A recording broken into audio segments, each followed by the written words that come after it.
Good afternoon. My name is Dale Rodriguez, and this is Flabonga Monthrothacube. With me today, I've got Bern Direto. No, I said that wrong, didn't I? That's not how you pronounce it. No, you said it right. It's fine. Did I? Oh, banging. Because I've said your name many times before. That's it. And yeah. So first and foremost, thank you for being the first guest back on the renewed FM. And thank you for coming on a second time. No problem. I really enjoyed the first time, so I was more than happy to come on again. And I've gotten to know you a little bit. Again, but... I was gonna say I've gotten to know you a little bit better since last time. So yes. Last time we spoke, I didn't know you were a movie aficionado. Like, you know a lot. Yeah. You know a fair amount. Some people put it down to laziness. I put it down to I like watching movies. Yeah, that's a skill. Well, you can like movies, but then there's a different thing between liking them and then remembering and then linking them together. So it's almost like when I have an argument with a wife. She remembers all the stupid stuff I've done. So that's a bit like me with movies. I do it once and I'll remember it. I'm gonna dodge that laser about the wife. Let's not go there at all. Okay, so silly question that's popped into my head. Back to the Future 1, 2, or 3. Which one's the best? One. The original for me is always one. I didn't like 3 as much because it went back to the cowboys and so on and so forth. I'd always go 1. 1 for me it was the iconic. Do you know what I mean? It was you never saw anything like that. So and seeing everything is flux capacitor and all of that kind of stuff. It's just what you want, isn't it? It's the archetype, right? Like, there's so many things that reference it. It's unbelievable the amount of people. And normally, the way I put it is like sequels don't really do well. I mean, the best one has to be Terminator 2. To see what I mean compared to number 1, it's better than number 1 for sure. Yeah.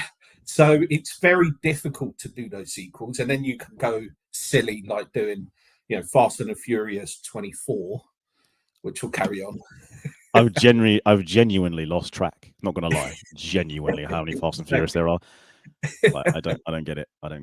Saying that, I have watched a good 6 or 7 of them because I know what I'm gonna get. Like, they're just simple, easy. Vin Diesel's gonna look hench. He's gonna do some ridiculous stuff, and the cars are in it are dope. Like, I'm a simple creature when it comes to films. Exactly. I do have a controversial opinion on films, and okay, as someone who's a bit more of a film critic, right? I am a bit of a geek. My dad got me into comic books. I would argue that the Marvel Cinematic Universe, the films, as standalone films, aren't actually that good. Now, they did a good job of tying them together, but the films themselves are 6 out of 10, 7 out of 10 action films. I think for me, the Avengers parts are the better out of all of them, rather than the individual films. Okay, so the introductions of the Iron Mans, the Captain Americas, Thors, and so on. Thor, the last one just went completely silly. Yeah, big time. But it's the lead up. I think the Avengers ones is what I would prefer more than anything. So I would always prefer the actual Avengers. Maybe you're right, but you've got such a broad base there because you've got people like us that grew up on these comic books and so on that just really want to watch them, and they're great. And some of the fighting scenes and the special effects these days are phenomenal compared to when they first came out as well, because it's been going, say 15 years or probably longer. So the special effects now coming into it is a lot better. But I think for me, the individual films, probably 6 out of 10. But the Avengers ones, everybody's in there. There's a bit of comedy in there and so on and so forth. But there was still a lot more that I wanted. I wanted to see Purple Hulk. I wanted to, especially the last one with Infinity Wars annoyed me with the Hulk and so on. So there was a lot more that they still could have done. Yeah. But I am excited about what's coming out, and I prefer that over DC. The one that annoys me the most and we'll go back to DC in a minute, is that my favorite superhero is the Silver Surfer. And the only reason, like, he's been cut out of some of the main stories, like Thanos is his main villain, right? And he's been cut out because of what do you call it, like movie rights, like, or character rights. I think like years and years ago there was a snatch to get all of these comic book characters, and Sony got a few, and Sony bought the rights to the Silver Surfer, and that's why his film's never really been made. Like, I think the Silver Surfer only appeared once in a film, from what I remember, was a Fantastic Four. Yeah. He was trashing obviously in London and stuff. So I remember that movie, and I remember going into London and seeing on the London Eye the Silver Surfer and stuff. So there was real excitement there, but there was still a lot that could be done, as you said. But that's Hollywood, the movie rights, Sony, and because they've got the movie rights to Spider-Man and so on and so forth. So it's those kind of things that it's like, can't we bring this together and stuff to really see what it is? But money makes the world go round in that sense, especially in Hollywood. It does. And that is a perfect segue into who you are and what you do. For the girls and boys at home and anyone in between. Speaking of money making the world go around, like, what is director of, what was it? Unified Post Payments. Unified Post Payment. What is a Unified Post Payment? What is this? So Unified Post is a group that I work for. Okay. So Unified Post has been, it's a fintech business that's been around for many, many years. And they started off in Belgium. Okay. And now they're in 32 different countries across Europe and Asia and America. Yep. And what it is they started with payments and they started with invoicing, to accounts payable and accounts. What about invoices and payments? What specifically did they do? So OCR technology. So almost kind of optical, where people would recognize the DEX and the auto entry of this world. So that part, but including payments, within the software. And payments is one of their biggest things as well. And on top of that, then adding more stuff to government, to B2B sales, and so on and so forth. So it's a really big, and then bit by bit, they've just increased the software and its abilities and developed. But their key focus is payments and invoices. Question for you that you may or may not know the answer to. I'm not trying to stitch you up with this one. There are a lot of payment solution providers out there. I'm not going to list them all. We at Kristen Reeves are looking at different options, and the biggest claim they all seem to make is that the payments will be faster than doing it with a standard bank transfer or back transfer, potentially more secure, and they will save on banking fees. The last one, how do they do that? How does that happen? Well, it depends on, the banking fees completely depend.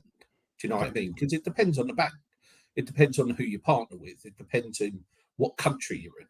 So they'll always fluctuate between everybody, because in the UK it might be a bit more, in Belgium or Germany it might be a bit less. It completely depends. With regards to, back payments and all of that kind of stuff, I think this is why we joined invoices and payments together.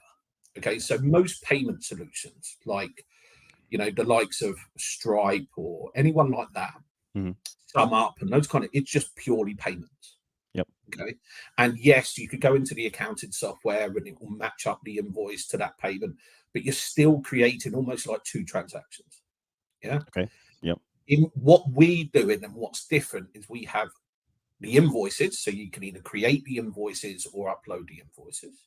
Okay. You can upload your accounts payable and accounts receivable if you're using an account center. And then on top of that, you can do the payments through those invoices. So I have a bunch of supplier invoices. I select the supplier invoices. I click pay. All of those connect to either your wallet or connect to your bank and make those payments. So what that means is you're saving time, and you're saving on human error. Because you imagine I go into a bank and I make a payment transfer like you have to a friend. Yeah. They've got some tickets to somewhere, to the cinema. No, I don't have any friends, Bern. I don't have any friends. And you're going to transfer some money. You might put an extra zero. Now, when you do thousands of them, one little error could cost the business a lot of money. And then going to have to try and pull that back. So that's why we link invoicing to payments. Now, when it comes to the actual payments, it all depends on the business. It depends on the amount of transactions. It depends how big and small you are. So it will always fluctuate. But I think most of them all have a consistency with how much they all cost. It all kind of ends up roughly around the same pricing, because payments is payments, if that makes sense. Yeah, I just don't get how it's cheaper than doing it through the bank. That's the magic that I don't get. Like I'll give you an example. There's one provider that's gone to us. Okay, if you got clients who make payments via, I'll pick on Barclays because they're big enough, who make payments via Barclays, they may get charged, I don't know, 3% on the transaction.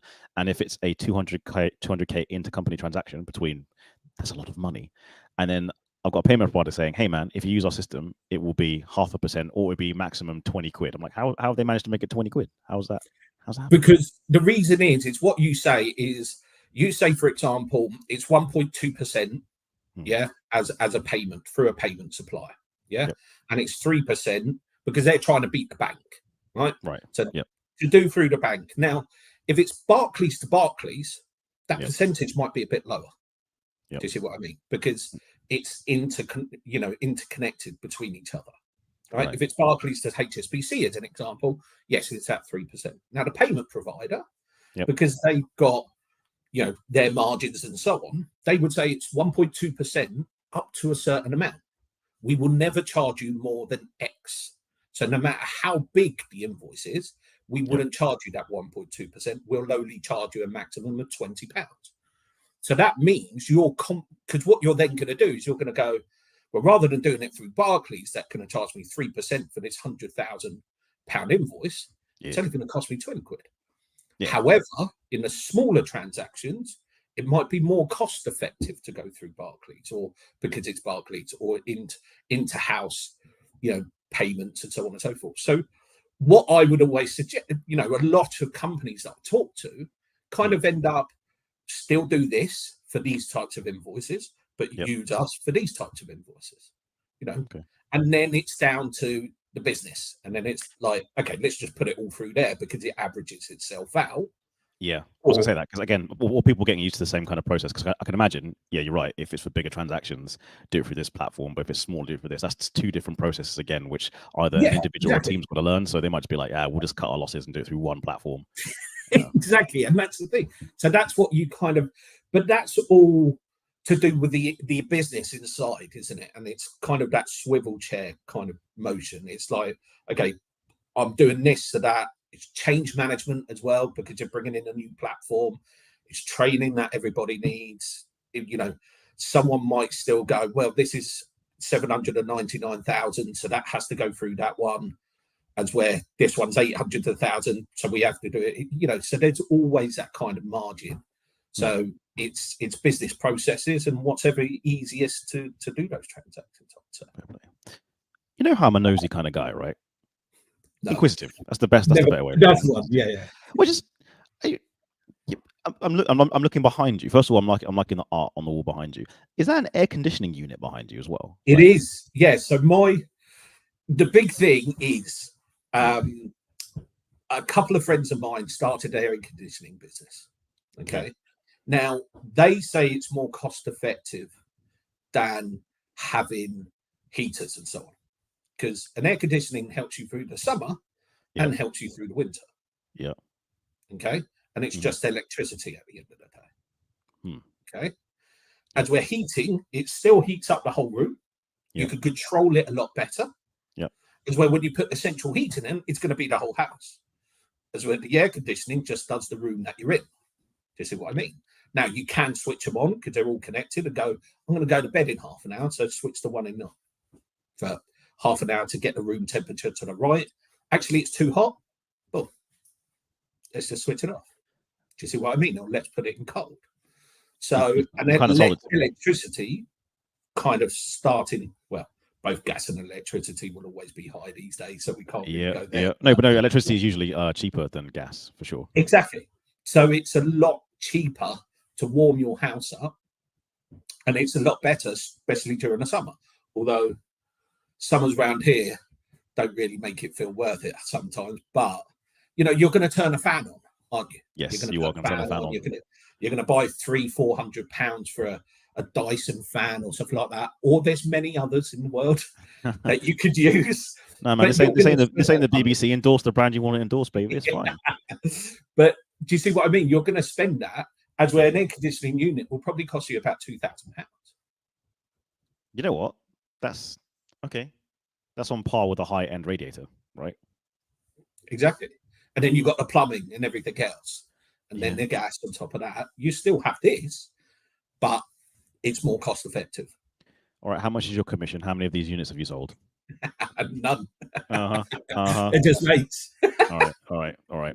But I can't get mates rates. All right. Let's. Of course you can.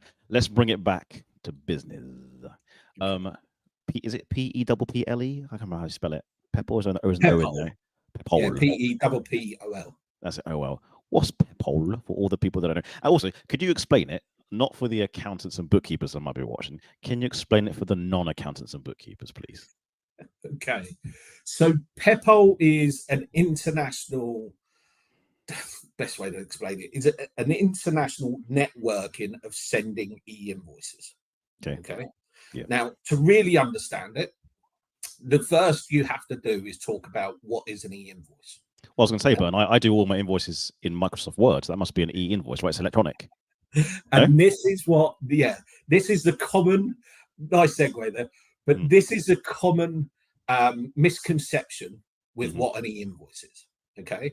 Now, the easiest way to explain it, you have 3 types of invoices: paper, digital, and e-invoice. Now, paper is really easy because it's paper. It's a paper invoice. Here's your invoice. Thank you very much. So on and so forth. It's the worst. Yes. A digital invoice, PDF, Word, Excel, whatever it is. And then you send it via an email. The misconception is people think that's an e-invoice. That's not. That's just a digital invoice. Okay. Now, what happens when you receive a digital invoice? You have to use either typing it up manually into an accounting software, okay, or use some sort of, OCR technology to do that. Okay. So then send it to your accounting software so you reduce the manual input. Yep.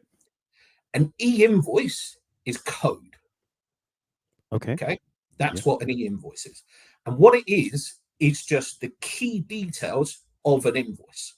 Yeah. From your accounting software, whatever you might create it, it's just the key details. So the company name, the address, the amount, the VAT, all of that kind of stuff.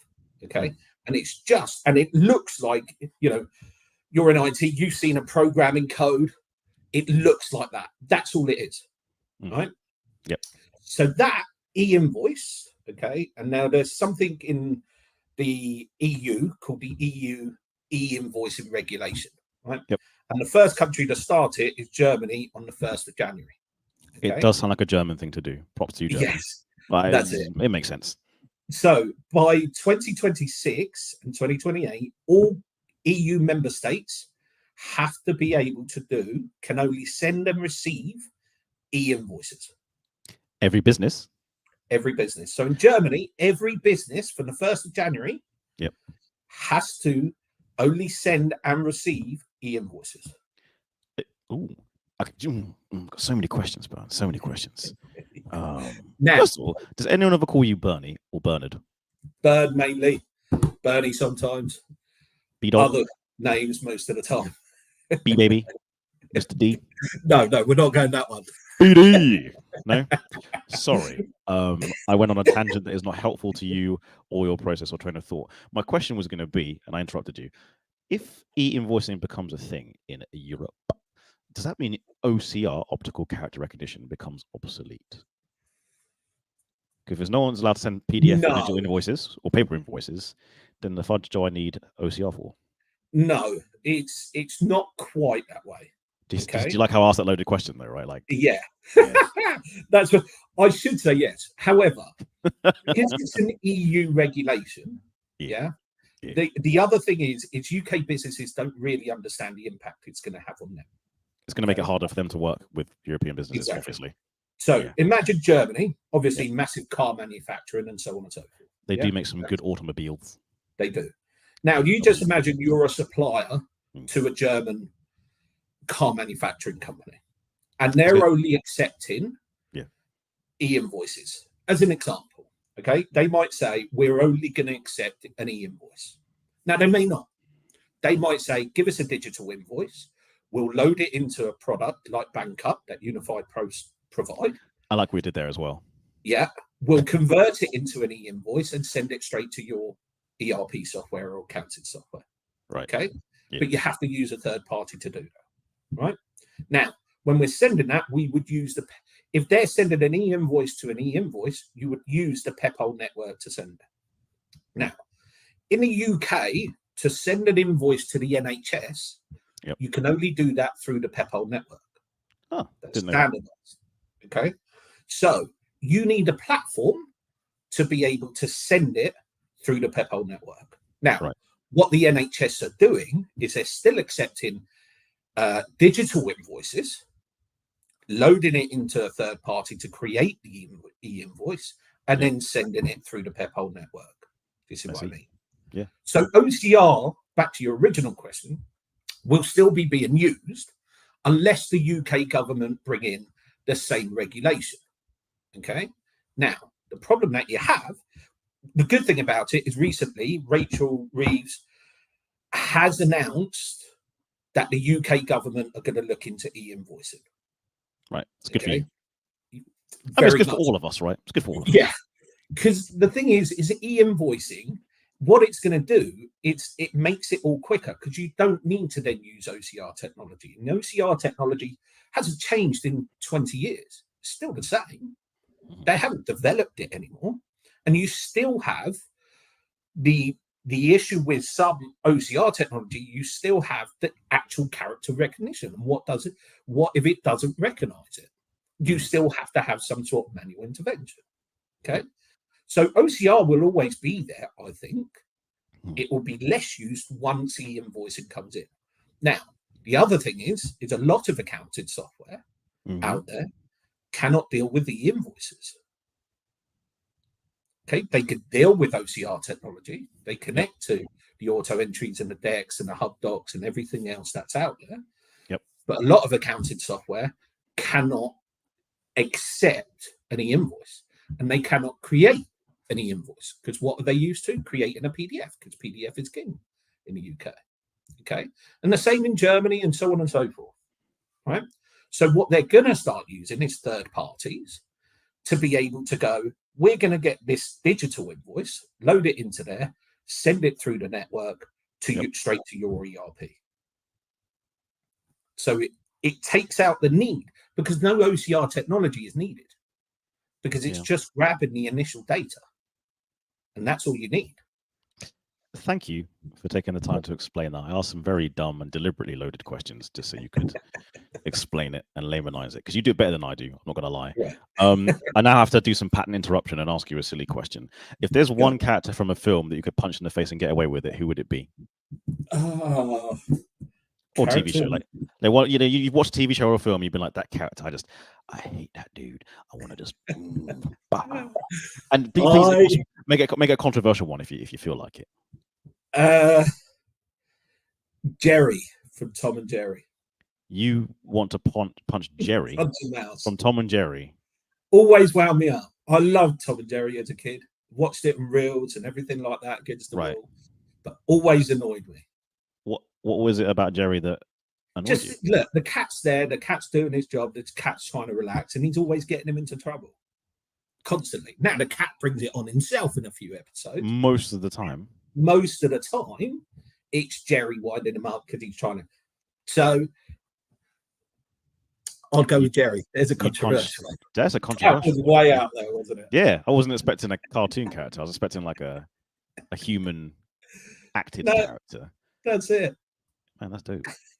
So I'm now thinking of you. I'm now imagining you punching a version of Jerry as well. Like, and you know, the best thing is we both know he'd mess you up because he always destroys Thomas. You don't stand a chance. You know what I mean? Like, exactly. Yeah. My favorite memory of Tom and Jerry is the owner or the maid. Yes, Thomas. That's Thomas. That is so ridiculous. That shout is amazing. Like, oh, yeah. And all you saw were their legs and a broom. Yeah, legs. Yeah, and she always has to wear like long socks or leggings, and they were always like kind of dropping down, and like she's always wearing loafers as well. She's never wearing like proper shoes. Like, yeah. And I remember hearing one. I read one this week saying Winnie the Pooh wore a tank top, no pants, and ate his favorite food and loved himself. Yeah. Oh, also in Winnie the Pooh, if you want to get really deep, Eeyore is a character who's constantly depressed. Yes. And his friends just help him. Like, do you mean like his friends aren't up in his business? They just let him be him. Like, he's obviously a depressed character. Like, there's no shame in it. It's just he's depressed, and everyone's there for him. It's actually a lovely little story about Winnie the Pooh. Going back to Tom and Jerry, though, if you put in YouTube Tom and Jerry, Tom, Riz, R-I-Z-Z, because the Ute these days, there's a scene where he pulls a female cat in the most gangster, ristastic way I've ever seen. Like, it's so baller. Like, as a kid, you watch it, you know, you think it's funny. But as an adult, you're like, yeah, the swagger right there. That's it. I'm going to search that up. Yeah, seriously, like it's a funny little clip. It's literally like 20 seconds where he just like strolls up to this female cat and they just, Riz 100%. How did you find that? Is that kind of you went down a YouTube rabbit hole? I think it was an Instagram rabbit hole. Like the algorithms are too strong, Bern. They got me. They got me every time. Like I go on Instagram, and sometimes I try and clean up my feed, and every so often, like just something comes. And I think it's also the people I relate with and hang out with, like my friends. I got some friends who send me some funny clips, and because they send me the clips, and I like them, and it's like, oh, suddenly it's again. It's dark. It's dark. The internet is a horrible, horrible place. You should never go there. Yeah, it's like if you get a splinter in your finger and you type it into Google doctor, well, we've got to chop off your arm. It's like, no, just take the splinter out. But yeah, that's the worst. Google doctor is the one I'll probably punch in the face. That's not an entity, though. I guess it is kind of an entity. Be careful, though; it can hear you. Yeah, that's it. The AI is coming, man. The AI is coming. I just want to make sure I've covered all the topics I said we might talk about. Bern's love of movies, check. E-invoicing, check. Banqup, you've mentioned like a million times. I hope they give you a pay rise. The UK FinTech scene in general, kind of touched on it. Random questions that popped in my head, we've done that. We mentioned the letters AI, we've done that. I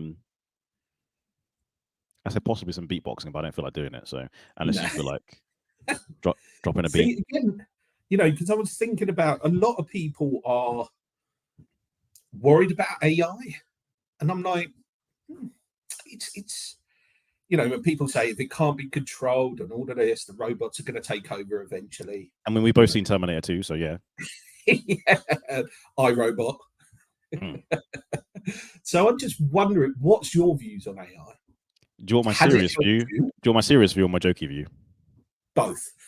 I'll go with my jokey one first, but it's gonna freak you out, right? Okay. If you were an AI, which means you're quite intelligent, possibly as intelligent as a human being, would you A, do what Skynet did in Terminator 1 and 2 and announce yourself and try and take over, or like in the Matrix, and, you know, let the humans know you're here? Yeah.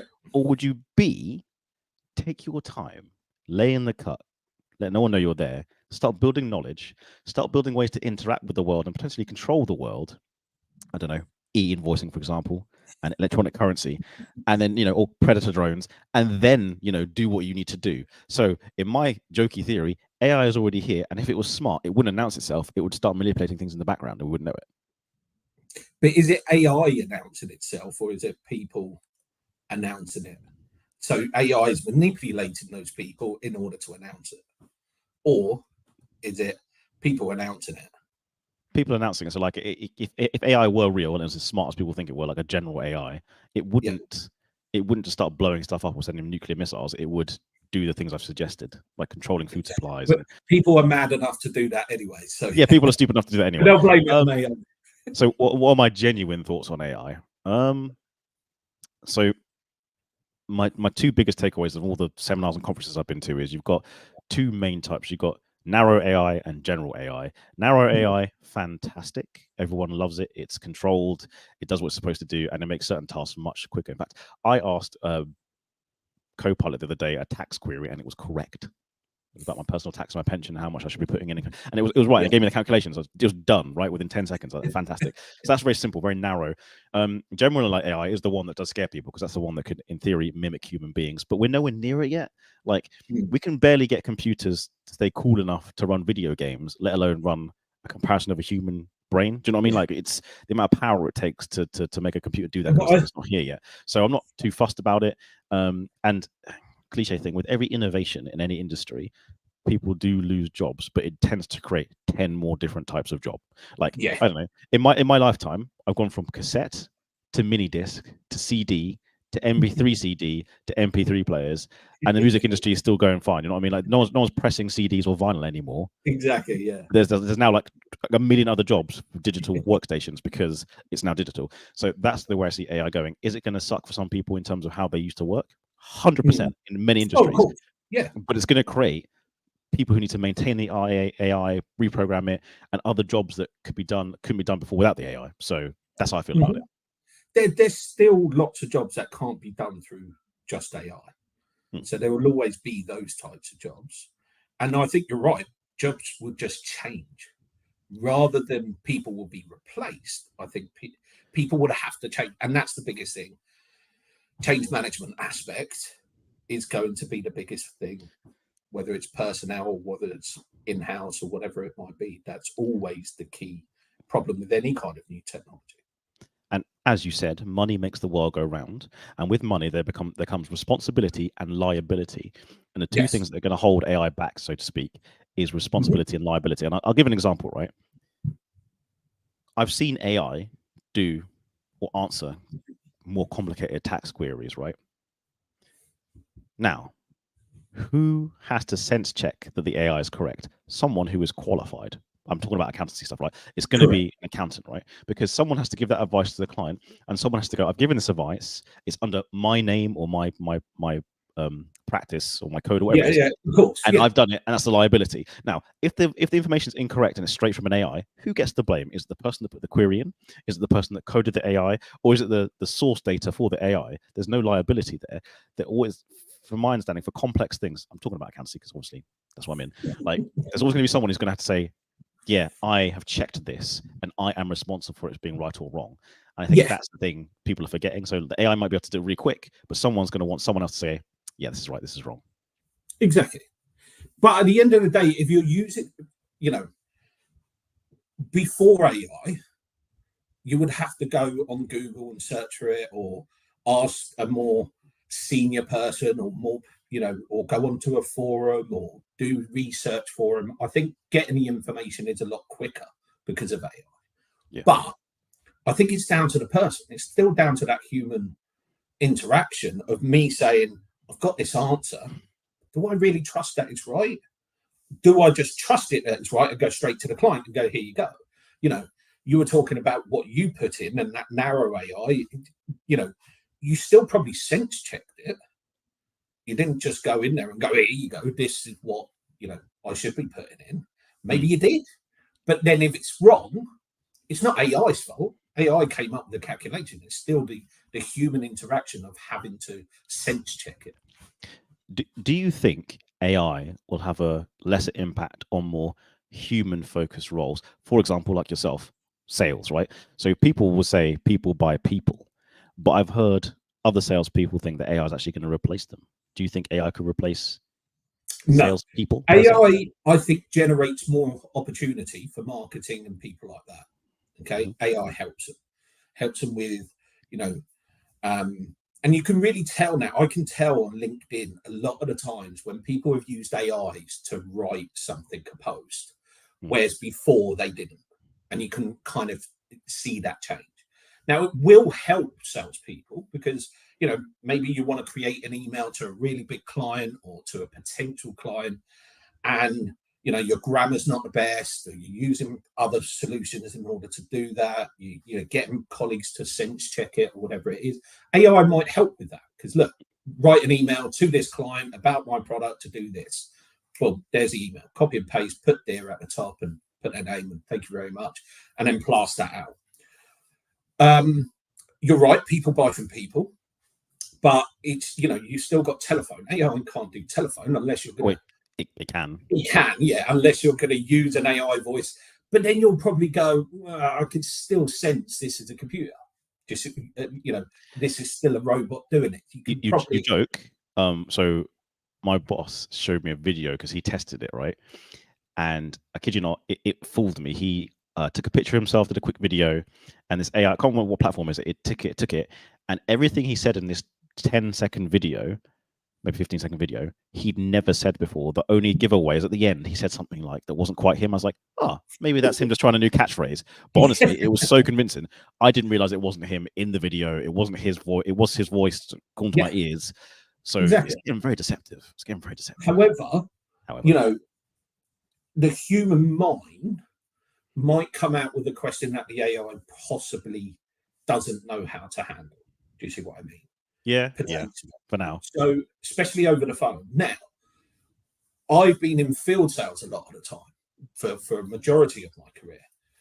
I can't just go, here's a computer, just listen to the AI. I'm just going to sit on my phone and send some text. It'll answer all the questions for you. Do you see what I mean? Yeah. Video conferencing call because of COVID and so on and so forth. You can possibly do that, but I, as a person, as the actual seller, it's me you're buying from. It's me that's selling, and the AI doesn't have the passion of the salesperson either. If you have there's no incentive for the AI. What's it going to do? Get more RAM? Like salesperson going to get more money. Yeah, exactly. So I still think with salespeople, it will enhance your sales approach. You can ask it questions. So I might be in a meeting and might be struggling and I can't get hold of a pre-sales person or a post-sale or whatever it might be. So I could go onto AI and ask the question and it would give me the answer, and that will help me within that meeting. Do you see what I mean? So it can enhance, but I still believe people buy from people, whether you're on the phone, whether you're over email, whether you're face-to-face. I think it's still that interaction that people will that's who you're buying from. And then again, as you said, the passion comes across. I have a passion for the product I'm selling. So when I sell it, it might be my baby, it might be the company I work for, whatever it might be. I've got that passion. You feel that passion. And then when a question gets asked, because an AI can't, maybe it can, and it will develop to this, to recognize your facial expression when I've gone, it's £4,000. And you're like, that's an answer for you. AI can't recognize that. Yeah. Do you know what I mean? So the AI is going, it's still £4,000. No, you're right. And you're like, I want to go back a step. You said something and I want to pick up on it. You mentioned that most of your career you've been in field sales, right? Now, I know you still do field sales to an extent, but you're now a director. So that means I'm guessing there's less field sales. How have you found the transition from being someone selling, managing accounts, and presumably now managing a team who manage accounts? It's been a learning curve, and I'm not going to lie about it. It's difficult to get away from, the going to see people, the booking the appointments, and so on and so forth, right? And when you're in field sales, when I was in that sales role, it was, I need to plan out my whole month, or I might need to plan out my whole quarter. I've got a target to hit and so on. But that was down to me as an individual. So whatever kind of work I put in or not work that I put in reflected on the sales that I'd get at the end of the month. Okay. So that transition has been difficult. However, from the point of view is the experience that I've got, I can give that experience to the salespeople. Okay. And the people that work for me and give them the idea. I remember hearing a Steve Jobs quote of, you don't hire people to tell them what to do. You hire them so they tell you what to do. So again, it's that transition that I've always had in my head of, okay, what experience are you bringing? How do you want to do this? How can I help you? And kind of guiding them rather than say, do it this way, right? This is the way you sell. This is the only way you sell. And I've been in many sales positions where they're like, you can only sell it this way. It's like, well, I'm the sales guy here. I think if I understand the product and I understand its value, I can sell it in this way. But there's so many jobs out there that tell you how to sell, right? What advice would you give? Sorry, go on. It should be not how to sell. Yeah. It should be a guide in what is your sales approach. And it's the same as learning. people learn in different ways. People learn by videos, people Yeah. learn from one-to-one sessions, or people learn by reading. Yeah. Okay. So if you understand how people learn, you can understand how you can teach them better. Okay. Now, it's like the girls' football team that I run. Some of them learn by one-to-one sessions. Some of them prefer to learn by videos. So as long as I know which ones learn, I can then go, here's a video for these group of girls. This is what kind of tactics I want you to do, or this is how I want you to play. And they learn that and they pick that up. So that within sales is exactly the same way. If I learn how my sales staff learn, I can teach them better. I can guide them better. So that's my kind of approach. You mentioned selling styles. Are you able to, like, what's the word? Define different styles that you're aware of, or just can you give examples? I mean, there's sales closures. You know, people would often say the Columbo sale. You know, just one more thing.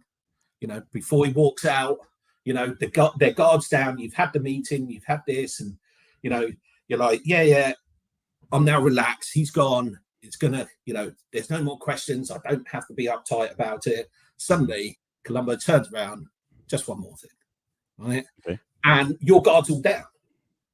Do you see what I mean? So that's a kind of sales tactic for closing opportunities. You've got the pros and cons, you know, those kind of things. So there's lots of different ways in closing opportunities.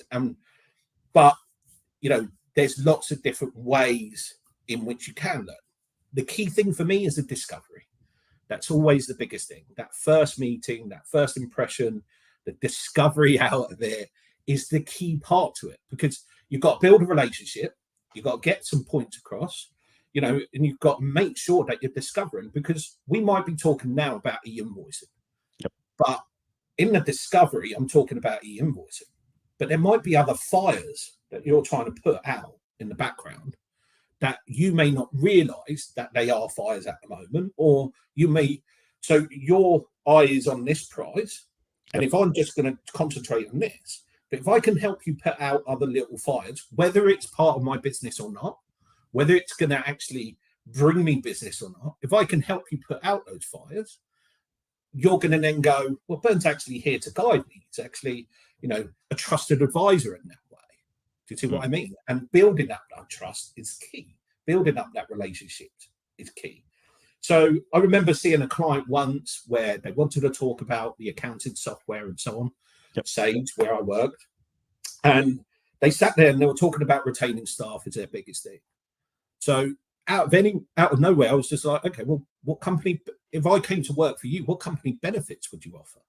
And they were like, well, not a lot. And I was like, so your staff don't get any company benefits, but you want them to stay. You can't find new staff because they're getting company benefits elsewhere.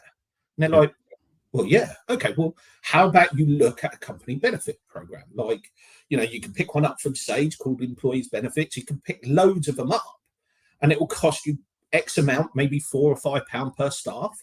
Suddenly they get some benefits. Suddenly your advertisement looks a bit better. Now that had nothing to do with me and making money off it, because I would never get paid on that product. However, they now looked at me and go, Bern's got a point here. He's not come here to sell me anything.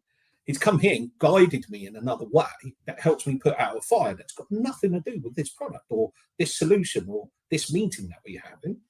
Suddenly, they kept coming back to me. Oh, what's your views on this? How do you get this? Or what do you think we could do here? Suddenly, then, I'm looked at it as a friend. I'm looked at it as a trusted advisor, as I keep saying. And that suddenly, they were like, we'll go straight to Bern. We need this type of thing. We'll go straight to Bern. So that's what I would always do. But that discovery is the key thing for me.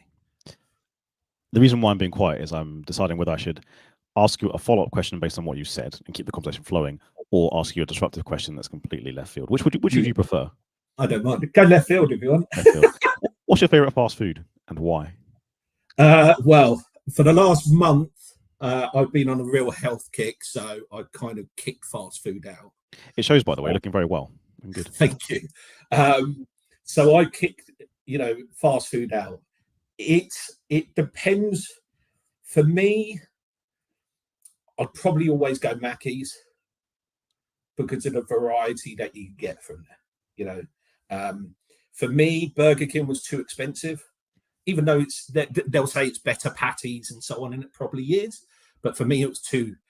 But the wife always loved the chips from Burger King. So rather than McDonald's, KFC is just one thing, obviously. So that's, you know, so I'd always do that. So I'd probably go Mackey's. It's probably my fast food. But people are thinking there's something wrong with me because I haven't eaten any fast food for a month, and I'm like, no, trying to, you know, after 43 years, I think a health kick is enough now. I think I better start doing something. No. I don't think there's anything wrong with that, man. Like, it's like I like McDonald's occasionally, but generally it's not great for you as a food. So exactly. And then when you see, what was that program where the guy just ate McDonald's? Supersize Me, was it? Yeah, that documentary where he overate though, didn't he? Let's be honest, that's one critique. Yeah, of the but he had to eat McDonald's every day. But if they said, "Do you want to go supersize it?" he would say yes. Yes. So, and it's just like, and I remember watching once with Jamie Oliver and the turkey Twizzlers. Did you ever see that? I'm upset they took those turkey Twizzlers away. They were delicious. I don't care. Yeah. I know what they're made of. They're made of like turkey anus. I don't care. Yeah, but the thing is he had a group of kids and he showed them how they were made with the bone and everything else and all of that. And they were like, oh, that's disgusting and all of that kind of stuff. He fried them up. He breaded them. He fried them up. And he goes, who wants one? And they all went, yep. So I remember that documentary. We did that in America because here's a fun thing. So in the UK and Europe, we've got better food standards than America, generally speaking. Yeah. The pink slime for McNuggets doesn't exist here. Like we've never had nuggets that were made of pink slime. It was in America where he did that, where he showed them, he showed them the horrible parts of the chicken. I remember he blended it down. He showed them that it gets washed in ammonia to clean the chicken because like American standards of it. And then he made them into chicken nugget. And the kids, obviously, they're so young, they can't process what they've seen and what they've just got. And they go, that's a chicken McNugget. And they all run to eat chicken McNuggets just by seeing it. That's it. Yeah, I get and it. he's just gone. But I am mad at him because turkey Twizzlers were amazing. Pork Twizzlers were amazing. They were delicious. And they tried to bring them back like a couple of years ago. I want to say just before lockdown. They tried making them again, but they made them with healthy, and it tasted terrible. It tasted atrocious. No. Yeah, give me the MSG. Okay. Here's a question. So, workforce and age and generations and all that kind of stuff. Nothing ages, don't worry. What advice would you give to a younger person? I want to say someone who's just leaving secondary school, A levels, or not even uni, like 20-year-old, who's going into a sales role or profession. Like, what should they focus on or concentrate on? What should they learn? So I did a talk recently at a college of freelancers in photography and music and so on that wanted to go out and, you know, start off and not go to uni and so on and so forth. So I, with a younger salesperson, I would always say, look at the manager that you're going to work for.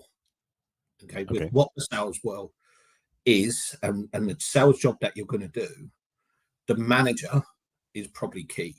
And the directors and the company you're going to go and work for is critical, because that's who you're going to learn from. That's who's going to teach you. And you would run through brick walls for, you know, a really good manager. Do you see what I mean? Always find a job.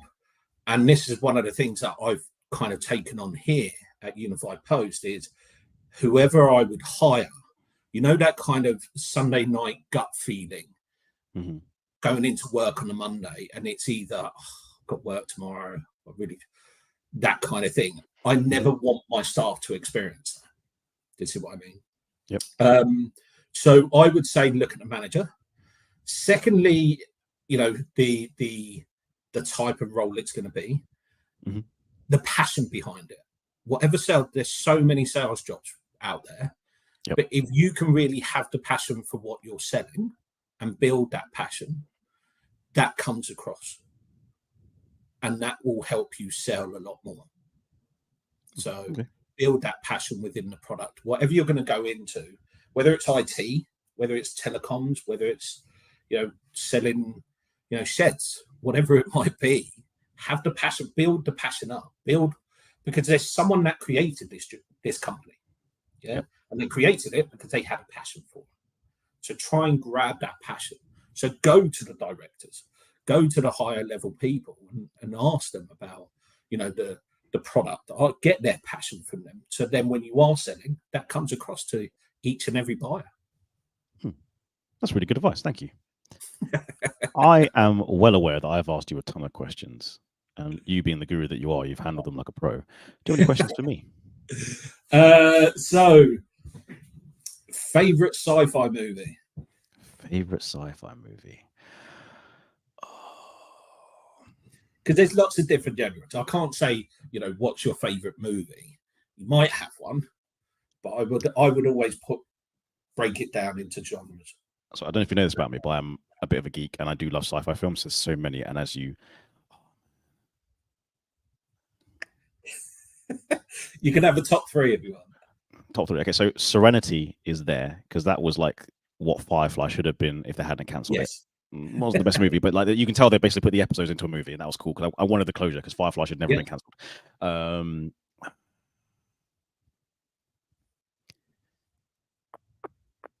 Thinking of a newer sci-fi kind of movie. Sorry, there's so many. There's so many. Like classic Blade Runner as well. Like like a genuinely good film. I watched a really good series the other day called The Offer. So did you ever like The Godfather and things like that? I love The Godfather. Okay. 1, 2, and 3. I don't care. Like, so it's The Offer is basically goes back. What's his name? Terrence Keller, I think his name is. Miles Keller, I think it is.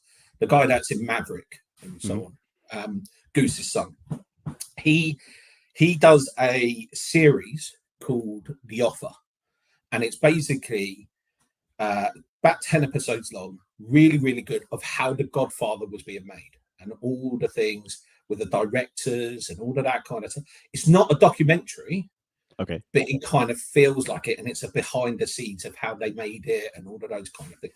It's really, really good, and it's really, I really like that. So that's a good series. One of the other questions, out of the series of that are out there of, you know, comics, what TV series of comics is one of your favorites, or did you enjoy? I have 2.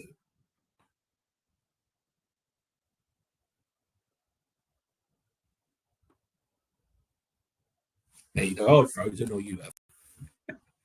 Are we back? I think we're back. Was that me? Was that you? Like, it must have been me, because obviously if you went away, that means it must have been me. Very sorry. You were saying how they made The Godfather, but it's not a documentary. Yeah, it's a really good. It's called The Offer. Look it up. It's on Paramount. It's really, really good, and it's Miles Keller, I think. Well, if we're talking about gangster stuff, you must have seen The Gentleman, right? Oh yeah, that TV show was fantastic. I thoroughly enjoyed that. That was just so well written and acted, and just like I know it's fictitious, right? But you kind of felt like that could be real. You know you can easily think it could be real. Like everyone in that acted so well. You're like, I can see that kind of character being around. Although the brother, that's probably one person I want to punch in the face. Freddie, right? Like he just messes it up entirely every single time. Like exactly. Yeah. If I was, that's really bad. If I was his brother, I'd have given up on him a long time ago. I'd be like, couple losses. But one of the things I was going to ask you, out of the comics, and the Marvel or DC, what TV series out of those is your favorite? Or maybe I've got 2. That's so hard. Okay, I'm not going to go for like the whole cinematic universe. Yeah. Okay, the first one that comes to mind is Marvel Agents of S.H.I.E.L.D. Controversial one. In the later series, it gets kind of ridiculous. But what I liked about it is when it first came out, it had a certain gleam or quality to it that was akin to The Adventures of Superman with Dean Cain. And that's one I grew up with. So Marvel's Agents of S.H.I.E.L.D., genuinely enjoyed that. And if I go to DC side, I can't pick. Can I pick a cartoon? Yeah, anything. Well, it's got to be the 90s Batman animated cartoon. Like the voice acting on it. If anyone asks me who's the best Batman, and someone will say, someone might say the Joker on that was Mark Hamill. Yeah, Mark Hamill. But some will say who's the best Batman. Some will say Christian Bale, and some will say so and so. I'm like, no, Kevin Conroy every day of the week. Yeah, the voice of Batman. Like so, yeah. Those two are the series I enjoyed the most from them. Well, I didn't. The weird thing about it is the latest Batman with Robert Pattinson. I really liked him as Batman. Didn't like him as Bruce Wayne. You're the only person that has said that. No, I'm so happy because I said the same thing. I think he did an amazing job as Batman, but he was too much of a punk, whiny, emo Bruce Wayne. Like he wasn't like I get it. He's supposed to be younger, the philanthropist and all of that. It didn't but like really he wasn't handling business like Bruce Wayne. He wasn't a boss level CEO. He was just a whingy little kid when he wasn't Batman. But his Batman, I thought was really good. I thought it was a really good Batman, but terrible Bruce Wayne. Agreed, 100%. So my series are Daredevil as a series and The Punisher. You like the violent ones then, eh? Okay. I mean, it's hard because like some of these shows are like the archetypes, right? Like they came out and set the stage. Like, I think Daredevil was one of the first ones in the whole. Yes, it was. Yeah, that probably. Because again, the spin-off from that was that you had like Luke Cage, Jessica Jones. Yeah. So you're right. Daredevil was pretty dope. Iron Fist, yeah. You're right. Punisher was epic. The righteous vindication of Frank. Like, do you mean like he just? Yeah. He just went nuts. The prison scene is just the one that you can watch over and over again. You want Frank Castle to be your friend. Fact. That's it. But yeah, that's what are you doing now then? So how's work apart from obviously these fantastic live sessions? What else are you doing in your work is good. Work is good. Currently I see you're a judge. Sorry? I see you're a judge. I am a judge, yes. Twice. People value my opinion. ICB and Digital Disruptors. Thank you. It's an honor, really. It's I feel quite vindicated, right? Because like most people, occasional imposter syndrome. What am I doing? Why am I doing it? Some other people have come to me and said, Dale, we think you're good enough for what you're doing. Can you judge other people on it? Sure. Okay, cool. No, just enjoying the accounting and fintech space.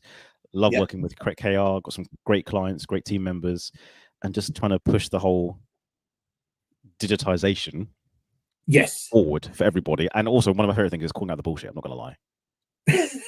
That's my favorite thing. That's probably the first thing you said to me when I met you. What's that? When I came in and I sat there with you. Oh yeah, I remember when you were chatting. Yeah. Transformation, and I call bullshit. Yeah. Well, like a little things, right? So at the time you're working for Sage, right? And people would say stuff, and they hadn't done any research. They're like, "Oh, don't use Sage 50." I'm like, but why not? What you can have your opinion. That's great, but is it validated? Yes. No, then your opinion is completely moot. people say, "Oh, use Zero." It's a great product, but why? Why is it a good product? Why you can't just tell people it's a great product. You've got to explain yourself. You've got to justify why you're endorsing something, and that's the one thing that frustrates me. If you want to use Dext, great. I mean, obviously, I'm biased. You look at my profile. But like I can explain to you why I've chosen it and think it's better than other products for certain people. Yeah, exactly. And that's the other key thing. It's a lot of people. I think I remember reading a thing saying that people only look at the first top 3 searches within a Google before they get bored. And I think a lot of it comes down within businesses, especially with digital transformation and choosing things. There's so many options. Now you've only got a minimal amount of time. Do you know what I mean? So you can't see every single one of them. No. And most of them all do pretty much the same thing. But it's looking at all of those kind of things. And I think people don't spend enough time when it comes to that, especially the impact. Again, back to the change management. So you asked me what am I doing? One of my favorite things I'm doing for KO at the moment is validating suppliers, right? So if there's, like I said, there's like 50 different accounts payable providers, right? Yep. And what I love doing is getting them to self-validate. I kid you not. Okay. What I often do is I email myself and BCC in the sales, or if I know a person there, a salesperson at a company, hey, I'm Dale from Creston Reeves. We have 500 staff and about 4,000 clients. We're looking for an accounts payable process. Half of them won't even respond. Self-validation. Someone has dropped the ball in their sales process, right? Because I make it very easy to sell to us as Creston Reeves. Like, very, very simple. I say exactly what we want. I have a vague idea of what we need. Can you help me? Yeah. If they don't get back to me within, like, I don't know, a week, I'll give them a week. Someone might be on holiday. Then some of them don't even respond. It's like, well, cool. They're not worth my time. They might have the best product ever, but if they haven't got the wherewithal to follow up on a decent need, do I actually want to work with them? So that's my current thing I'm doing with different providers. So accounts payable, we've already got kind of our preferred OCR provider, but just other things and maybe a few ERP things in the future. But doing that, it's always fun. Nice. Yeah. Good. That's it from my end. So before we kick off, before we jump off, because you've humoured me. Thank you for doing this. Do you have one pearl of wisdom, or not even pearl of wisdom? Do you have any jokes you want to share as we jump off? Probably. Yeah, they got to be PG, so I won't go. Actually, no, they don't have to be. Answer. Oh, no. I know. I think we're breaking up again. Yeah, that's probably a good thing. It's the webinar is really showing how I'm about to either talk some bullshit or say something silly. So it's probably trying to cut us off. It's the AI. The AI is recognizing it. Yeah, it's helping you. It's helping you. It's helping you keep your job. Yeah. Like having a publisher at my AI. So we're going to cut the interview there. Jokes. But I would say pearls of wisdom is